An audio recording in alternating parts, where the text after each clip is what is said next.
El tiempo y el espacio. Claro. ¿No son un poco esclavos también del tiempo y el espacio? No, no, al contrario. Es la primera vez que son libres. Hasta ahora eran esclavos, ahora son libres. Pero explíqueme. Y es muy sencillo, porque usted no podía manejar el tiempo, no podía cambiarlo al tiempo. El tiempo lo necesitaba para hacer cualquier cosa, de ir de acá hasta allá. Sí. Y ahora no, ahora lo tiene todo metido adentro de un aparatito llamado tablet, con botón de pánico. Sí. O sea, yo tengo un amigo que está en Nueva Delhi, hago así y estoy en Nueva Delhi. Y me levanto de mañana, no muy temprano, y entonces agarro la tableta y empiezo a leer. A ver, ¿con qué empiezo? Y bueno, más o menos. Hoy de mañana, ¿con qué empecé? Y bueno, empecé con Infobae, después La Nación, después Clarín, después paso a Globo, después paso a Bella, después paso a Folia de San Pablo, después paso a Estadão, después paso a Valor Económico y después paso a Tal Cual, a El Nacional, a 2001, y después paso a todos los diarios de América del Sur que me interesan según los problemas que hay en cada país, leo los títulos, veo cómo viene la mano y estoy en el mundo, sin salir de la cama. ¿Y eso es una libertad que no hemos tenido nada más que ahora. O sea, tengo una inquietud sobre cualquier cosa y le pido a Google que me dé una información y me la da en un minuto. Eso no lo tenían los jóvenes de mi edad cuando tenía 18 años. No había información como hay hoy, casi infinita, en donde hay un problema, seleccionar bien la información. Pero uno dispone del mundo entero a sus pies. Sí. Y tiene la capacidad de comunicarse. Bueno, esta mañana le mandé un mensaje a mi sobrina en Filadelfia, que tenía que contarle algunas cosas familiares, y sí, esta mañana temprano, y para verla en Filadelfia antes, ¿qué hacía? Tenía que mandar no sé qué, salir a caballo de acá y llegar a Filadelfia en 2 años. Sí, murió el tiempo de las cartas. Claro, de la correspondencia. Está clavado. Hay un mundo en donde ¿Y qué valor Bill histórico Gates, tuvieron las cartas? Sí la tienen. Si Bill Gates hizo una cosa que terminó con el mapa como estaba establecido. Sí. Usted agarra pone al mundo en una proyección Mercator, así, ¡bum!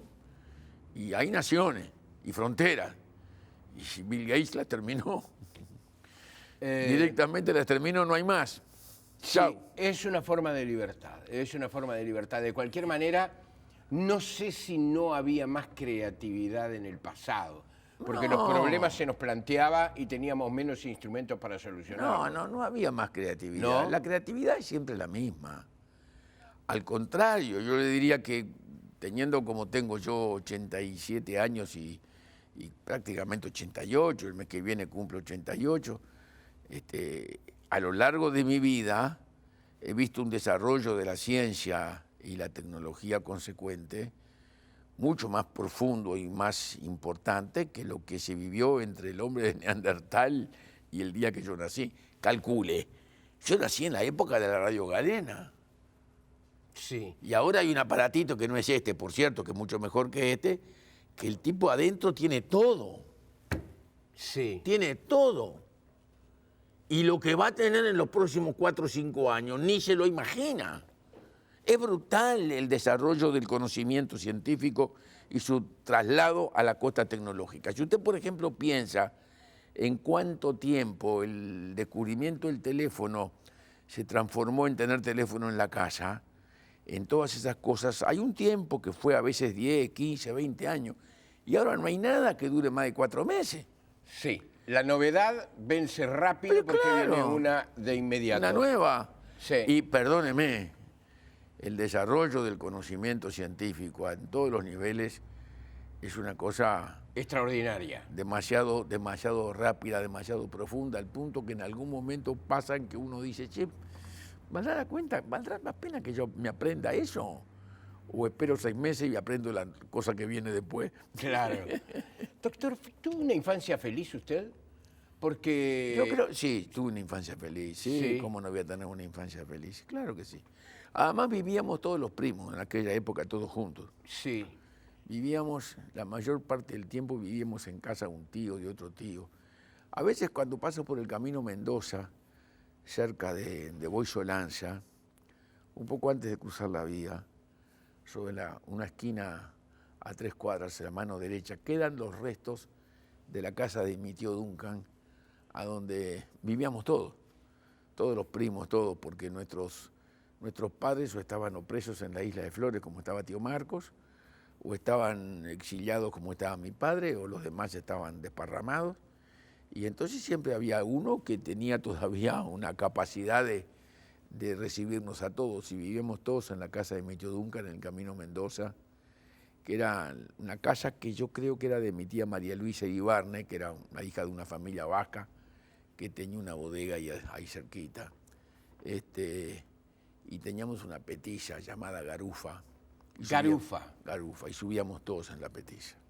Así que lo pasábamos bastante bien. Porque usted es hijo de una figura muy, muy fuerte, ¿verdad?, de la historia política del Uruguay.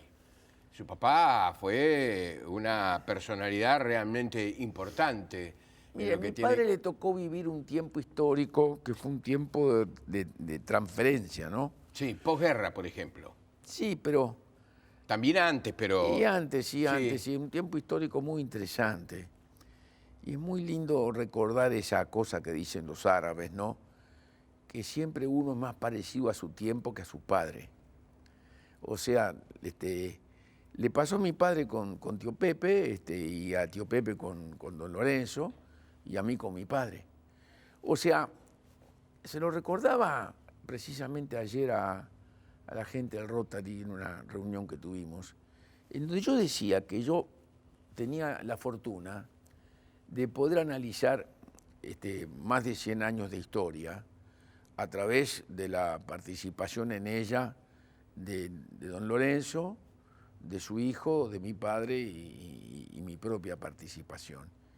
Y yo veía como todos teníamos una conducta en materia de principios, de valores igual, pero los procedimientos para resolver los problemas en cada circunstancia y en cada caso se ajustaban a la coyuntura.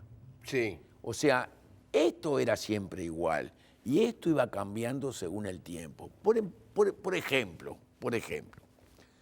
todos nosotros reconocemos, y lo dice el propio general Lorenzo Valle en sus escritos, lo que fue Rivera como fundador del Partido Colorado y lo que fue además inclusive en la primera presidencia para tratar de impedir que los vecinos terminaran con nuestra independencia recién nacida.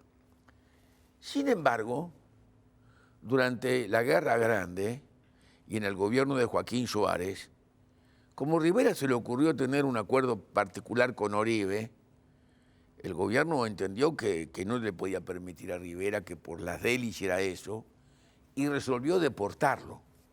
Sí. Y para deportarlo a Rivera, cosa que no era sencilla, tomaron a un joven coronel llamado Lorenzo Valle, lo metieron en un barco, lo mandaron a Maldonado y ese fue el que lo deportó a Rivera del Uruguay. Sí. O sea que se podrá usted imaginar a ese hombre joven lo que le debe haber costado dar ese paso. Y lo dio, porque era necesario en ese momento hacerlo. Los principios siempre fueron los mismos. Lo que fue cambiando es la coyuntura. Y frente a cada caso, cada tiempo tiene su mecanismo de solución distinto del tiempo anterior, en la medida en que usted no viole los valores a los que debe ajustar su conducta. Y eso me parece que es lo que permite colocarse en el tiempo de cada uno. Porque el tiempo de cada uno no tiene nada que ver con el tiempo que, desde donde hacemos el análisis y el juicio de las cosas que sucedieron hace 50, 70, 80, 100 o 500 años. Y eso me parece que es realmente lo difícil cuando uno se pone a analizar los hechos históricos. Uno nunca es muy objetivo, ¿vio? Sí. Nunca es muy objetivo. ¿Qué consejo recuerda de su padre? Mire, yo recuerdo muchos consejos de mi padre, pero lo de que mi padre recuerdo más que ninguna otra cosa era la devoción que mi padre tenía por los principios republicanos, por los principios liberales, por la necesidad de ponerlo al país siempre en la vanguardia de los acontecimientos. El libro que Julio María Sanguinetti escribió sobre mi padre es un libro realmente muy interesante. Julio lo escribió en 20 días. Sí. Tuvimos una o dos reuniones para que yo le transmitiera algunas noticias de cuando él era muy chico y cosas que no había podido ver directamente. Pero él le dio a mi padre el perfil que equivocadamente otros le habían negado. La gran cosa que mi padre trató de hacer era hacerlo al Uruguay un país que pudiera exportar su mano de obra agregada. O sea, fíjese qué cosa más interesante. Hoy estamos exportando lana sucia. Sí. La gran pelea que tuvo mi padre en los Estados Unidos y en Bremen fue para exportar tops de lana. Y hoy estamos exportando lana sucia. ¿Y qué consejo recuerda de su madre? Uf, qué consejo recuerdo de mi madre, ¿no? Muy graciosa su mamá. Recuerdo muchos consejos, pero le voy a contar una cosa que es realmente divertida. Sí, Mi madre tomaba el té a las 5 de la tarde. sí. Combinaba Ceilán con Suyón. Había que estar a las 5 de la tarde porque si no, uno pasaba un mal rato. Bueno, un día me convoca a las 5 de la tarde que vaya. Allá vamos con Mercedes a las 5 de la tarde. Mi madre sentada en la cabecera, con su gran tetera, y del lado allá, un libro gordo así, España, de Salvador de Madariaga, con una cantidad de hojitas blancas metidas en el libro. Entonces, yo llegué en hora y me dice, viste que cambió el gobierno en España, ¿no? Sí. No vas a tratar más con Felipe González, ¿eh? Vas a tratar con Aznar. Mirá que es completamente distinto. Bueno, acá tenés el libro, te lo entrego. Lee lo que está señalado. Ahí te vas a dar cuenta de cómo tenés que tratar con Aznar. Qué bárbaro, qué bárbaro. Pero además, Yo no podía creer, Sí. no podía creer que había pensado en eso y que había marcado los capítulos en donde correspondía que yo leyera para ver qué clase de ser humano diferente, completamente diferente, era de aquel andaluz a este castellano. sí. Y de aquel Felipe González a este Aznar. Y un día Aznar, que me decía catalán, siempre me decía catalán, no me decía presidente. Y un buen día le digo, dígame una cosa, usted es castellano, ¿no? Y dice, sí, ¿por qué me lo pregunta? No, porque se nota. Porque era así la cosa. Sí, ¿no? claro. Era una cosa completamente distinta, totalmente distinta. Mi madre era una persona enormemente reflexiva, Y fría al reflexionar, Con un ¿verdad? gran- No se mentía a sí mismo. No, con un gran carácter. Sí. Con un gran carácter. Mi madre era una persona de alto valor moral e intelectual, sin ninguna duda. Y cuando ponía la baraja en la mesa, Difícil de levantar ese naipe. difícil. Yo algunas anécdotas que ella me contaba, ¿no? Difícil, que eran difícil, fantásticas. difícil. Un día, por ejemplo, me dijo que durante una semana no había podido conversar con su papá tranquilamente, porque el país estaba lo demandaba a su papá. Entonces llamó por teléfono a la secretaria de don Luis y le dice y le pidió una entrevista para ser atendida por él. Y después la otra, la del momento del encuentro con su papá, cuando lo conoció en la Rambla de Positos, si mal no recuerdo, que ella dijo, ¿cómo me gustaría casarme con este hombre? Mi madre lo vio a mi padre por primera vez en Suárez y Reyes, bajando el tranvía número 20, porque mi madre iba enfrente a la casa de su tía, Beatriz, que se llamaba Beatriz porque mi bisabuelo, don Alejandro Taliche, sabía el Dante de memoria. Nada menos. Y le puso Beatrice a la hija por la del Claro, Dante. Beatriz del Dante. Y por eso mi hija se llama Beatriz, por la misma circunstancia.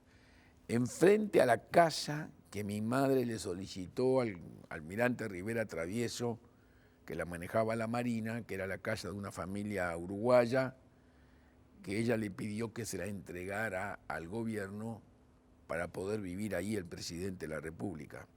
En esa esquina, mi madre lo vio a mi padre vivía con Antonio Gustavo Fusco en el barrio Atahualpa. Sí, cerca. Los dos jóvenes y solteros. Un día voy a traer una fotografía de mi padre de esa época que es bien interesante. Bien interesante. Doctor, hacemos una pausa. Venimos enseguida. Vamos a hablar de la actualidad, vamos a hablar también de cómo ve el doctor Jorge Valle el país, el mundo. Está muy entreverado el mundo, ¿eh? Está dificilísimo de descifrar. Vamos a ver qué nos dice el doctor Valle.